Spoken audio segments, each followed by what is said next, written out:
improves his situation up to 91 points. All now in readiness for the similar moto, another 40 minutes plus 2 laps. Bikes preparing themselves on the line here, doing all the necessaries, making sure the fuel is on, getting ready for the start, watching the start. There's a 30-second board, followed by a 5-second board. And so critical, if you can get in the early and well position as they funnel into that first turn, gee, you're a long way ahead, aren't you? There's 2 races. There's the one at the first corner, and then there's the rest of the race. Okay. The first one is particularly important.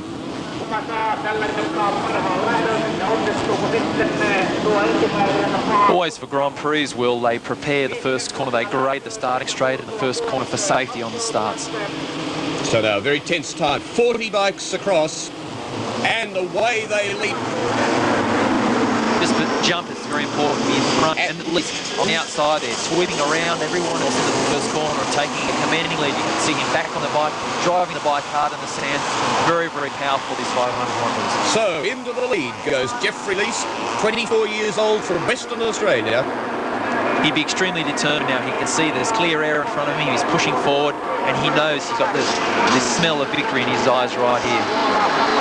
It's a very delicate balance, isn't it, between the aggression that's needed to do well in this, as we see him now, and not overstepping, because, boy, you can be off so quickly, can't you? That's right. This is a very important stage of the race because he's obviously wants to get out there and get a bit of a lead going. But if you try too hard, you'll fall. And on the first lap, you'll fall, and 40 other bikes will pass you, which is really stupid. So he has to go as fast as he can with staying on machine. Has that been his problem? He's shown a lot of aggression after that tremendous opening round. Did he get too inspired and try a fraction too hard, do you think? I believe so. Maybe his confidence has been boosted a little bit too much. He's tried a little bit too hard in the second and third round. And now I think he's settling down a little bit. He's thinking a lot more about his riding. Probably people are talking to him.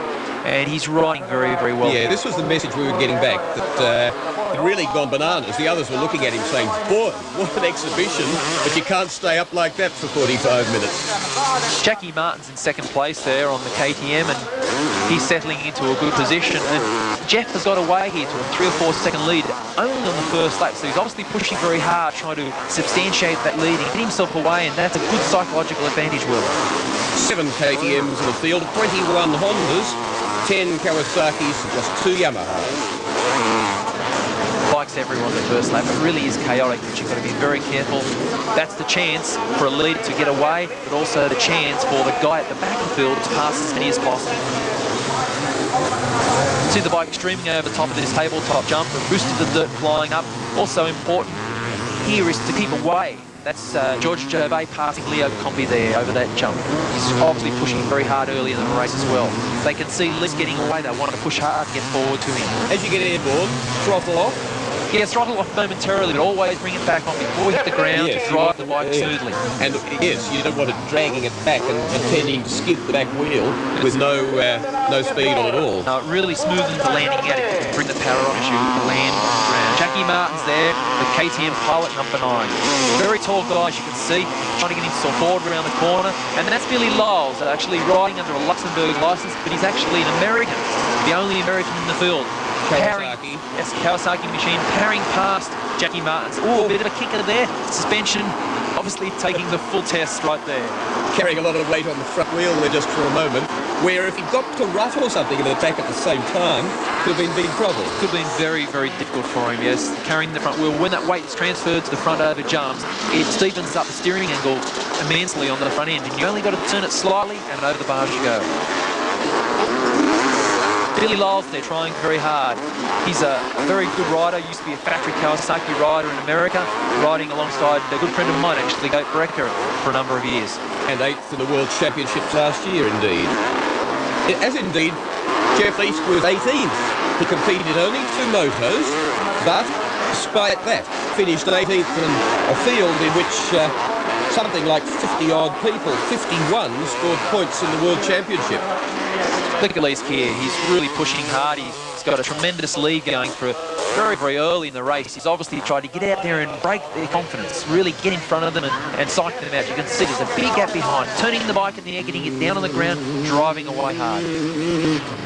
He really does seem to have the ability and/or the determination to do that if he can just keep it together and pull back some of the slight flaws where he comes off from time to time Do you think we've got a potential world champion? Definitely a world champion. I would have said at the start of this year that it would have been very hard to expect him to win on the first year, although a lot of people will say he'll win, but that's a lot to ask because these riders have been in Europe racing on these tracks for years and years. It's very hard to ask Leesk only after 3 years overseas in America to get there. Billy Lyles getting pressured there by Jackie Martin. Yeah, good battle. Eric Gabor is actually coming through very hard at this stage. Last race he was caught behind Thorpe and it was a hard race for him, but he's really pushing hard to come forward this time. You can see Leesk there with his head forward over the bike. In the sandy corners, you've got to balance yourself between having your weight forward too much and keeping the power on early to drive the front wheel in the sand. You get off the power too quickly, the front end will plow as they pull into the sand, tuck it under and you go over the handlebars very easily. See some pair-offs there being attended to. Georgia Joe Bay powering down the straight. Gabor's actually past Joe Bay and is in front of him trying very hard is Joe Bay and Thorpe. It's a very fast part of the track here. The suspension will have to be set up very well for this root out section right here as they're going through. You can see Joe Bay, they're carrying the front wheel over that bad hole that caught Billy Lyles before. You were saying that they tried and keep the average speed down, but for FIM sanctioning, what's the maximum average speed they want on the track? 50 kilometres per hour is the average. Okay, so and maximum speed not much over what, 110, 120 or something generally? That'd be maximum speed. And that's Giovanni Cavatota, Honda rider from San Marino. He was shaking his arms there. Maybe he had a problem with pumped up forearms, which they do get in very rough tracks, or maybe riding a little bit tense. He was shaking his arms and maybe trying to get a bit of blood flow back into those arms. But in fact, Stephen, most of the top riders have had some fairly fraught moments. Stephen Gall, not Stephen Gall, that's you. Jeff Leesk was hit by a foot peg in the jaw when he crashed in America, what, a couple of years ago? That must have been horrific. Actually, it wasn't a foot peg, Will. Actually, he was landed on his back by Billy Lyles, who was in this race as well, and he pushed his face down to the crossbar of the handlebars and broke his jaw. Very bad accident, but something that Jeff, at that stage, wasn't wearing any chin protection on the helmets, and now he does. Yeah. And the compressed spine as well, still. Yes, he had a compressed vertebrae in his spine at the 85 Motocross the Nation at Goldhof, where the team will be going this year.